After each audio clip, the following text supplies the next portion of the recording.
ทั้งเมืองใช่ขอบขอบใจละลายมันเดี๋ยวละลายที่สุด เค็มเมื่อกี้ปั๊บมักซิบว่าจะได้ทำมันก่อนบ้างนี่ ยังว่าฟังสิอีก ยังแข็งไง เนาะเริ่มเงียบละท่านจะมาขอบใจสมมติยังไงครับ โอ้รู้สึกดีใจที่ได้ช่วยชีวิตพ่อแม่ประชาชนที่ปัจจุบันนี่ก็ได้1 คนละดีใจคือว่าแผนเขาเกือบสำเร็จหลายเนาะสหายของเลยครับ ลองจับอันนี้ครับ สำเร็จหลายเติบคนนี้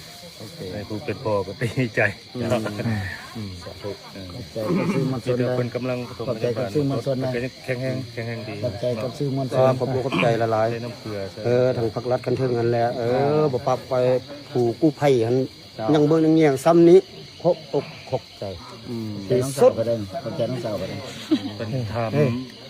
เจนอมเจนอมบ่เคยลูกหลานเอ้ยขอบใจละลายเด้อที่ว่าปาละเวียกงาน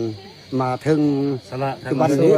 ทั้งแห้งได้น่ะ มากินเหือกินแห้งแท้ๆ วันนี้ก็ ก็สา หลายเติบ ธุ เลยจ่ายมานี่ก็ได้ ซื้อได้ใครหมานเด้อครับสิบ